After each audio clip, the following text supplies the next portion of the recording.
In the fading heat of an Arizona sunset, the desert wind carried the smell of dust, pine sap, and quiet danger as Clara,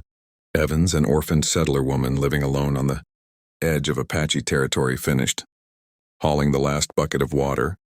from the creek, her arms aching and her dress sticking to her skin from the long day's work, unaware that her life was about to shift like the sand under a stallion's hoof, because as she turned toward her small cabin, she noticed a shape collapsed near her porch, a tall, broad-shouldered Apache youth barely older than 20,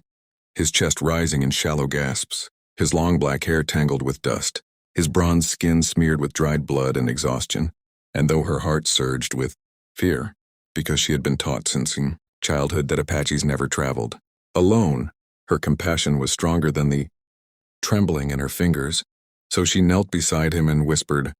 "Are you alive?" just as his eyelids fluttered open long enough to reveal dark eyes full of pain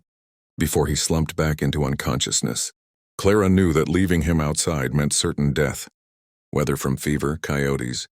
or whoever had chased him to her door. So she pulled him into her cabin with all the strength her small frame could muster, dragging him across the floorboards until he lay on her bed, his breathing labored and uneven, the heat radiating from his skin frighteningly intense. And as she fetched cool water, wrung out a cloth,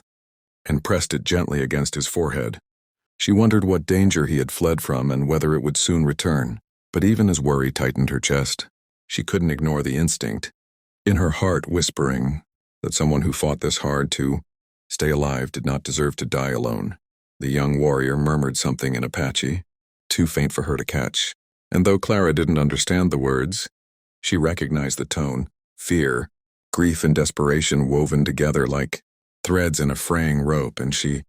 whispered back softly, "You're safe here, I promise," even though she wasn't sure it was true. Because the desert was unpredictable, Apache warriors moved swiftly, and settlers who aided them often disappeared without a trace. Yet as the hours passed and she kept cooling his burning skin, changing his bandages and whispering calm words into the dim lamplight, her fear slowly transformed into something strange and unfamiliar, an ache in her chest for someone she didn't know, someone who did not belong to her world but whose presence felt strangely right in her little home. When night deepened,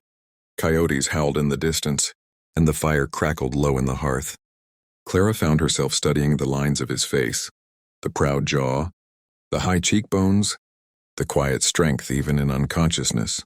and she wondered what life he came from, what family he had who might be searching for him,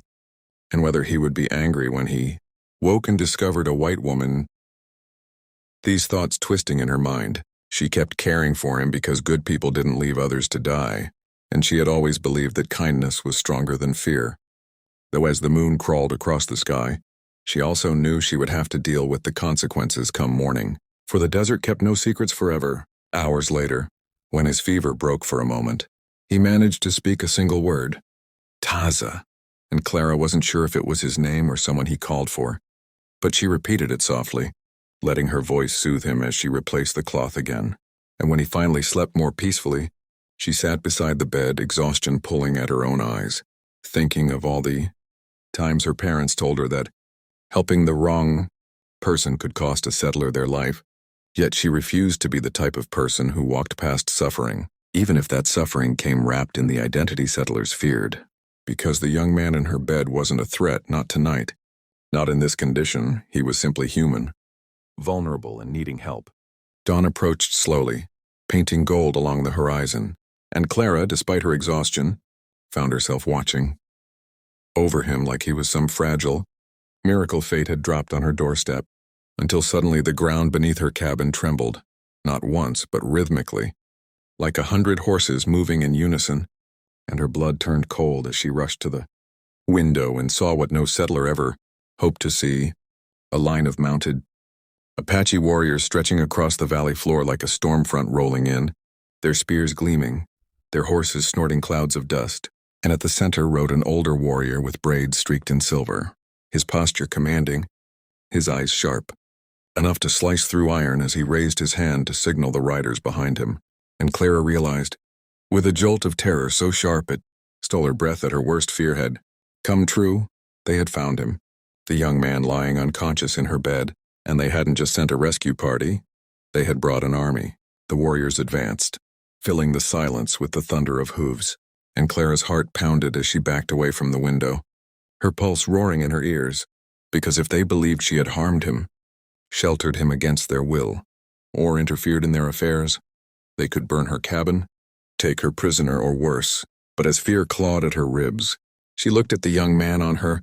bed, at the life she had fought to protect through the night, and she whispered, "Please wake up. I need you to tell them I helped you." But he didn't stir, leaving her alone to face the approaching storm of 150 armed warriors thundering toward her tiny cabin, led by a man whose expression promised he would tear the world apart for his son. The earth trembled under the hooves of the approaching Apache warriors as they tightened their formation around Clara's cabin, their silhouettes sharp against the rising sun, and Clara stood,